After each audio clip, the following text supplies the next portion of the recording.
pada tahun ajaran 2020-2021, khususnya kelas 8 pada UPTD SMP Negeri 4 Langgerenhol. Hari ini kita akan belajar materi tentang teks berita. Apa saja yang akan kita pelajari pada hari ini? Yang pertama, tentang pengertian teks berita, unsur-unsur teks berita, menyimpulkan isi berita, struktur teks berita, dan kaidah kebahasaan teks berita.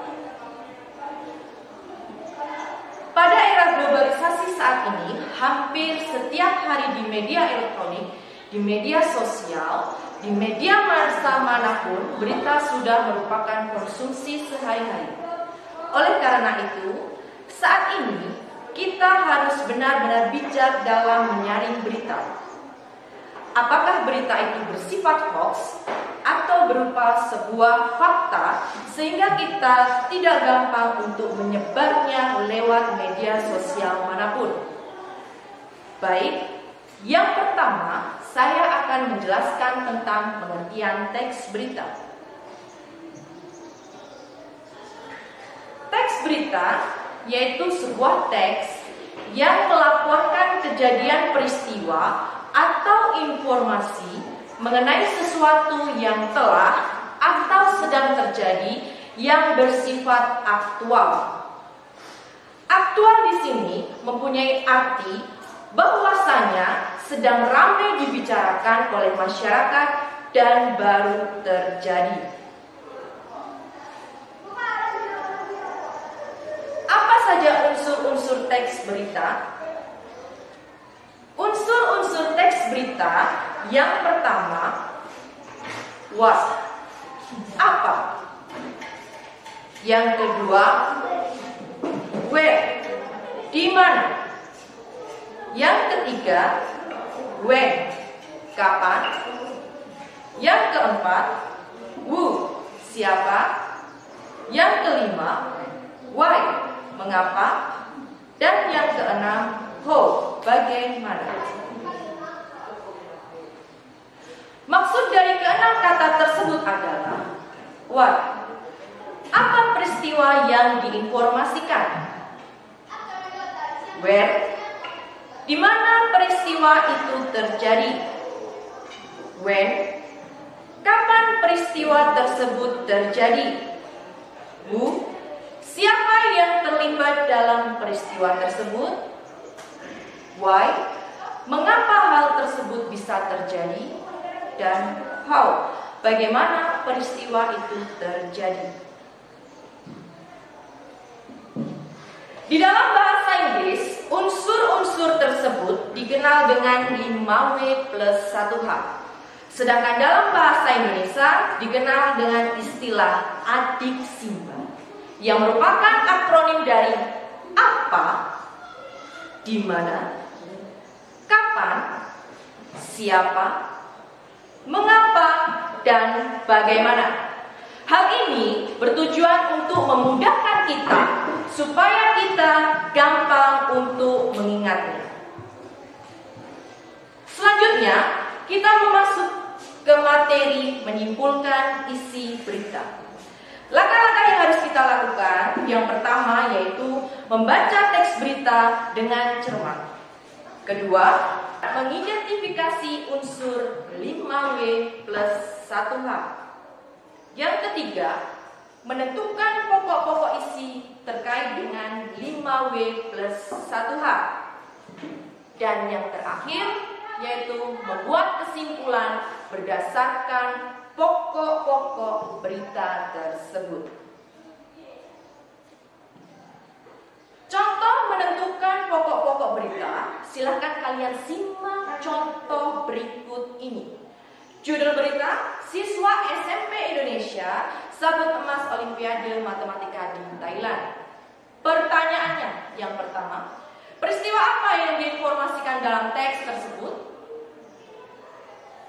Pokok-pokok berita, teks tersebut menginformasikan siswa SMP yang mewakili Indonesia berhasil memenangi medali emas, perak, dan perunggu dalam Olimpiade Matematika di Thailand. Pertanyaan yang kedua, Siapa yang mengalami peristiwa tersebut?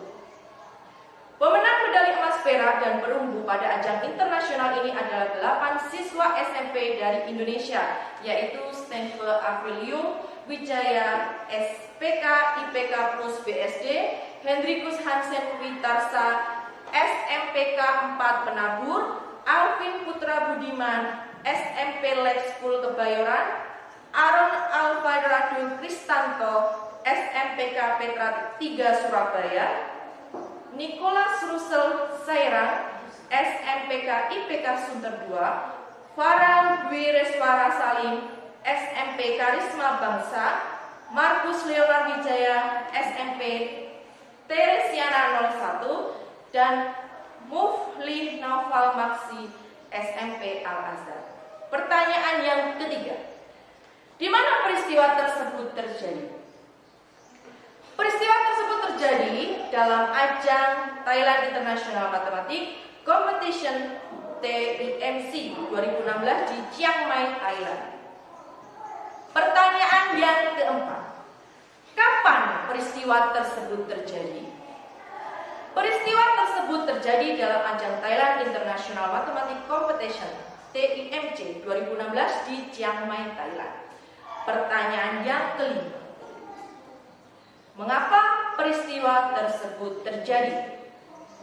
Peristiwa tersebut terjadi karena tim Indonesia yang terdiri atas siswa SMP berhasil memenangi Olimpiade tersebut setelah menyelesaikan soal-soal matematika dengan tingkat kesulitan tinggi. Pertanyaan yang terakhir, bagaimana proses terjadinya peristiwa? Indonesia mengirimkan 2 tim untuk mengikuti Thailand International Mathematics Competition TIMC yang terdiri atas siswa-siswa peraih medali emas dan perak dalam Olimpiade Sains Nasional OSN. Contoh simpulan isi berita siswa Indonesia sabet emas Olimpiade Matematika di Thailand berdasarkan pokok-pokok berita tersebut. Nah, silakan kalian simak baik-baik. Ini merupakan simpulan isi berita. Teks berita berjudul Siswa SMP Indonesia sabet emas Olimpiade Matematika di Thailand menyampaikan informasi mengenai keberhasilan siswa-siswa SMP Indonesia dalam meraih medali emas, perak, dan perunggu pada ajang Thailand International Mathematics Competition TIMC 2016. Kompetisi tersebut berlangsung pada tanggal 14 sampai 20 Agustus 2016 di Chiang Mai, Thailand. Untuk ajang TIMC, Indonesia mengirimkan 8 siswa SMP terbaik yang sebelumnya menjuarai Olimpiade Sains Nasional OSN. Berkat kemampuan ke-8 siswa dalam menyelesaikan soal-soal Olimpiade Matematika dengan tingkat kesulitan tinggi, mereka berhasil mengharumkan nama Indonesia dengan memenangi medali emas, perak, dan perunggu. Simpulan teks berita di atas tadi merupakan gabungan dari unsur-unsur berita yang telah ditentukan sebelumnya. Perhatikan kembali simpulan teks berita tersebut. Kalimat pertama pada simpulan tersebut menunjukkan unsur berita apa dan siapa. Kalimat kedua pada simpulan tersebut menunjukkan unsur berita kapan dan di mana. Kalimat ketiga pada simpulan tersebut menunjukkan unsur berita bagaimana. Kalimat keempat pada simpulan tersebut menunjukkan unsur berita mengapa. Sekarang kita akan mempelajari tentang struktur teks berita. Peserta didik sekalian, struktur teks berita yang pertama yaitu terdiri dari struktur orientasi. Apa itu orientasi? Bagian ini merupakan bagian pembuka tentang hal yang akan diberitakan. Bagian orientasi pada umumnya berada di awal teks sebagai pengantar menuju bagian peristiwa. Struktur teks yang kedua, peristiwa, berisi tentang proses kejadian dari awal sampai akhir berdasarkan peristiwa yang terjadi serta dijelaskan berdasarkan fakta yang ada. Struktur teks berita yang ketiga yaitu sumber berita. Berisi dari mana asal sumber berita itu muncul. Sumber berita tidak selalu berada di akhir berita, tetapi juga bisa berada di dalam tubuh berita. Sekarang kita akan mempelajari tentang kaidah kebahasaan teks berita. Yang pertama, penggunaan bahasa bersifat standar, baku. Hal ini untuk menjembatani pemahaman banyak orang bahwasanya bahasa standar mudah dipahami oleh umum. Bahasa-bahasa yang bersifat populer ataupun yang kedaerahan akan dihindari oleh media-media nasional. Kaidah kebahasaan teks berita yang kedua yaitu menggunakan kalimat langsung sebagai variasi dari kalimat tidak langsungnya. Kalimat langsung ditandai oleh dua tanda petik ganda dan disertai keterangan penyertanya. Penggunaan kalimat langsung terkait dengan pengutipan pertanyaan-pertanyaan oleh narasumber berita. Perhatikan contoh berikut. Masyarakat, wisatawan, dan pendaki tidak diperbolehkan mendaki dan beraktivitas dalam radius 2 km dari kawah Gunung Slamet, paparnya. Sebelum meletus, gempa tremor semakin merapat dengan amplitudo sekitar 15 meter. Karena tremor membesar, gempa vulkanik sudah tidak terekam. Tutur Ketua Tim Tanggap Darurat Gunung Bromo, Gede Swantika. Sekarang kita akan belajar tentang kaidah kebahasaan teks berita yang ketiga. Penggunaan konjungsi bahwa yang berfungsi sebagai penerang kata yang diikutinya. Hal ini terkait dengan pengubahan kalimat langsung menjadi kalimat tidak langsung. Perhatikan contoh berikut. Sejumlah staf apel Manado mengatakan bahwa kepala apel Manado sudah pulang. Contoh yang berikutnya.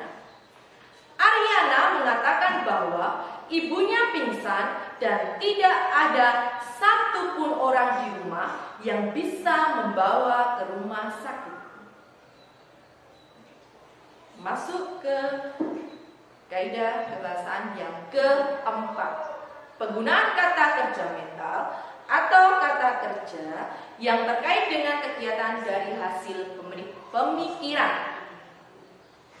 Kata-kata yang dimaksud antara lain yaitu memikirkan, membayangkan, berasumsi, berpraduga, berkesimpulan, dan beranalogi.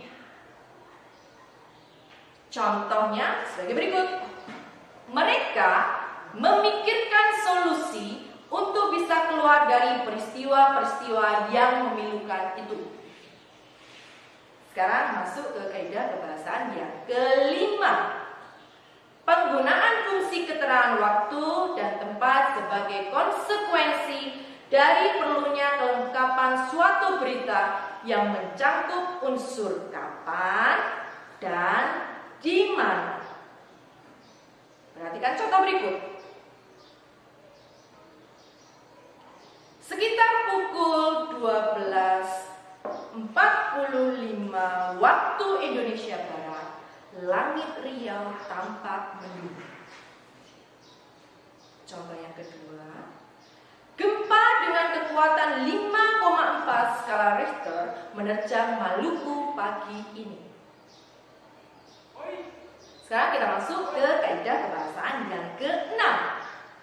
Penggunaan konjungsi temporal atau penjumlahan seperti kemudian, sejak, setelah, awalnya, akhirnya.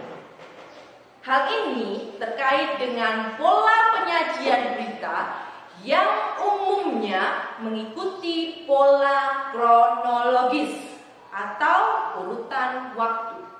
Perhatikan contoh berikut. Sekitar pukul 12.45 waktu Indonesia Barat, Sabtu 15 Maret 2014, langit Riau tampak mendung.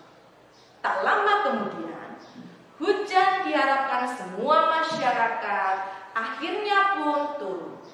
Hujan yang turun di siang bolong ini memang tidak terlalu deras. Sekian penjelasan dari saya tentang pengertian teks berita, unsur-unsur teks berita, menyimpulkan isi berita, struktur teks berita, dan kaidah kebahasaan teks berita. Terima kasih atas perhatiannya. Jangan lupa mengerjakan LKPD dan tugas yang ada di dalam materi teks berita.